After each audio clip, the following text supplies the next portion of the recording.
అయితే నేను ఒక మాట సూటిగా అడుగుతున్నాను, మోషే కంటే మరియమ్మ తల్లి ఏమైనా గొప్పదా? యేసుక్రీస్తు ప్రభువారిని ఈ లోకంలోనికి జన్మనిచ్చి 33 సంవత్సరాలు పెంచటం మరియమ్మ తల్లికి దేవుడు అప్పచెప్పినటువంటి ఒక పని అయితే, మోషేకి అంతకంటే భారభరితమైనటువంటి పనిని దేవుడు అప్పచెప్పాడు. మోషే దేవుని యొక్క దర్శనాన్ని మండుచున్నటువంటి పొదల ద్వారా డైరెక్ట్ గా పొందాడు. దేవుని ద్వారా. మరియమ్మ తల్లి దేవుని ద్వారా పొందుకుందా? దేవదూతల ద్వారా పొందుకుంది. దేవుని యొక్క కృప నీ మీద ఉందని. మోషే దేవుని యొక్క స్వరాన్ని విన్నాడు. మరియమ్మ తల్లి దేవుని స్వరాన్ని విన్నా? మోషే 40 దినాలు ముఖాముఖిగా దేవునితో సమయాన్ని గడిపాడు. మరియమ్మ తల్లి సమయాన్ని గడిపిందా? మోషే దేవుని చేతి వ్రాతతో రాయబడినటువంటి 10 ఆజ్ఞల పలకల్ని తీసుకున్నాడు. మరియమ్మ తల్లి తీసుకుందా? దేవుని చేతితో రాసినటువంటి పలకల్ని. మోషే బ్రతికినంత కాలం కూడా దేవుని యొక్క అద్భుత కార్యాలు, సూచక క్రియలు, దేవుని యొక్క స్వరాన్ని వింటూ చేశాడు. మరియమ్మ తల్లి చేసిందా? దేవుడు అనేకమైన రూపాలని మోషేకు చూపించి, మోషే ద్వారా ఒక గొప్ప ప్రత్యక్ష గుడారాన్ని, దాని లోపల కావలసినటువంటి ప్రతి ఒక్క పరికరాలని కూడా దేవుడు మోషే ద్వారా కలిగించాడు. మరియమ్మ తల్లి ద్వారా కలిగించాడా? దేవుని యొక్క స్వరాన్ని విన్నాడు. దేవుని యొక్క వీపును చూశాడు. దేవునితో 40 రోజులు ముఖాముఖిగా సమయాన్ని గడిపారు. దేవుని యొక్క చేతి రాతతో రాసినటువంటి పలకల్ని పొందాడు. దేవుని యొక్క స్వరం ద్వారా ఇశ్రాయేలు ప్రజల్ని ఐగుప్తు నుంచి విడిపించాడు. ఇన్ని గొప్ప కార్యాలు చేస్తే మరియమ్మ తల్లి కంటే మోషే గొప్పడు కాదా? ఇప్పుడు నేనేం చేయాలి? అయ్యా పరిశుద్ధమైన మోషే, దేవుని యొక్క స్వరాన్ని విన్న మోషే, దేవుని యొద్ద ఉన్న మోషే, నా యొక్క ప్రార్థన అంగీకరించి యేసుక్రీస్తు ప్రభువు వారికి చేరవేయని చెప్పాలా? దేవునితో 40 దినాలు సమయం గడిపినటువంటి పరిశుద్ధమైన మోషే, నా పాపాలు క్షమించబడినట్లు యేసుక్రీస్తు ప్రభువు వారికి చెప్పని చెప్పి నేను చెప్పాలా? దేవుని స్వరాన్ని విన్న మోషే, నా స్వరాన్ని నీవు విని నేను ఏం చెప్తున్నా నా మాటలు యేసుక్రీస్తు ప్రభువు వారికి చెప్పని నేను చెప్పాలా? ఒక్క మాట చెప్తాను, జాగ్రత్తగా వినండి.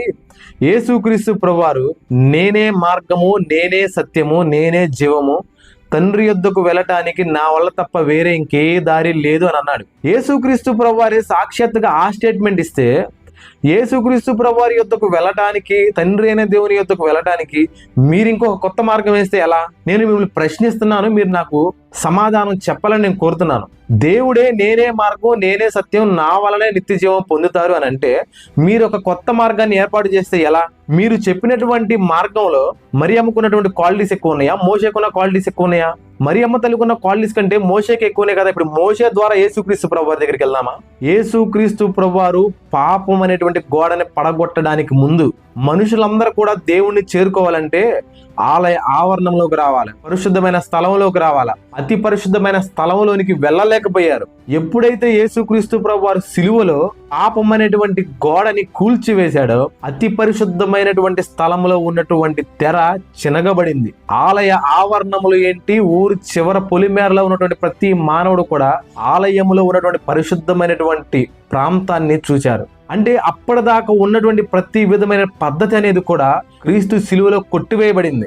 అప్పటిదాకా ఉన్నటువంటి ప్రతి మార్గం కూడా, ప్రతి విధమైనటువంటి ఆచారం కూడా, ప్రతి విధమైనటువంటి అలవాటు కూడా అక్కడితో కొట్టివేయబడింది. యేసుక్రీస్తు ప్రభువారి సిలువ మార్గం ద్వారా, యేసుక్రీస్తు ప్రభువారి ద్వారా మనం పరలోక రాజ్యం చేరతాం, తండ్రి అనే దేవుని ఎత్తుకు వెళ్తాం. కానీ మరియమ్మ ద్వారా కాదు. ఒకవేళ మరియమ్మని మీరు ఈ విధమైన క్వాలిటీస్ లో మీరు పూజిస్తున్నారని అంటే అది విగ్రహారాధన ఖచ్చితంగా. ఒకవేళ మీరు విగ్రహారాధన చేస్తున్నారు అని అంటే మీరు ఏమంటారు? అది విగ్రహం కాదు, స్వరూపం అని అంటాడు.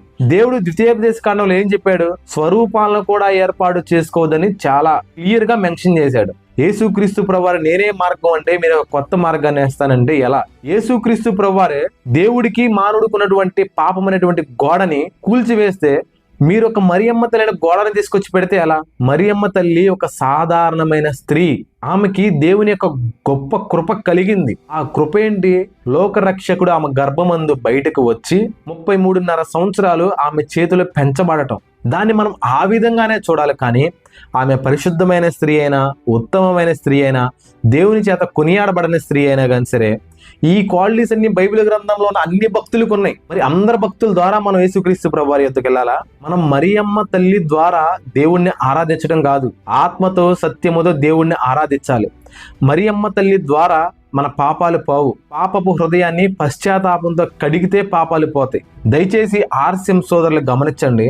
నేను అడిగినటువంటి ఈ ప్రశ్నలకి, నేను చెప్పినటువంటి యొక్క విధానానికి మీరేమైనా బాధపడి ఉంటే దయచేసి క్షమించండి. నేను చెప్పినటువంటి విధానంలో ఏమైనా తప్పు ఉంటే సరిచేయడానికి ప్రయత్నించండి. మరియమ్మ తల్లి ఒక కృప పొందినటువంటి స్త్రీ మాత్రమే. యేసుక్రీస్తు ప్రభువారే మార్గం.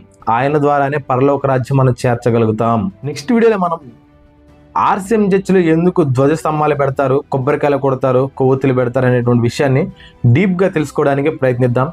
Stay tune with spiritual question and answers from the Bible. Praise lord.